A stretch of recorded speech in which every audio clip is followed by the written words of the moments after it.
சனாதன தர்மத்துல அது ஒரு அற்புதமான ஒரு மேட்ரு. நம்மளுடைய அஞ்சலி இருந்த காலத்துல இருந்து மூச்சு பயிற்சிகள் இருக்கு. விந்துவை அதிகமா கீழே விட்டுட்டீங்கன்னா உலகம் மேலே ஏறிடுச்சுன்னா ஞானம். கீழே போகாம விந்துவை எவன் ஒருத்தன் கட்டுப்பாடோட மேலே ஏற்றி கொண்டு வந்து இங்க கொண்டு வந்து நிறுத்திடுறானோ 12 இயர்ஸ் ஆகும் இதுக்கு. அதான் அது சாதாரண மேட்டரே கிடையாது, பெரிய விஷயம் அது. ஒன்ஸ் இங்க வந்தாச்சுன்னா பாடியோட கோர் டெம்பரேச்சர் மாறிடும். அவன் மனித நிலையில் இருக்க மாட்டான், மனித ரூபத்தில் இருப்பான், பட் மனித நிலையில இருக்க மாட்டான். அவனை எதுவுமே பாதிக்காது. நெருப்புல போட்டிங்கனாலும் எந்திரிச்சு வந்துடுவான், தண்ணியில மூழ்கினாலும் கரைஞ்சு போய் மறுபடியும் எந்த இடத்துல வேணாலும் காட்சி கொடுப்பான். குண்டலினி பரிபூர்ணம் அவனுக்கு அடைந்து விட்டதுன்னு அர்த்தம்.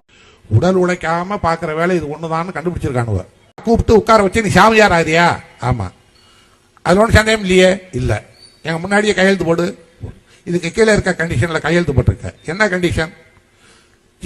மருத்துவமனையில் சேர்ந்து இந்த ஆபரேஷனை பண்ண வேண்டும். உலகத்துல ஒரு பைய சாமியார் வேலைக்கு வர மாட்டான். பெண்களுக்கு குழந்தை வேண்டாம்னா கர்ப்பப்பையை எடுத்துறாங்களா இல்லையா? அது மாதிரி இவனுக்கு லக்கேஜ் மாதிரி போட்டு போடு.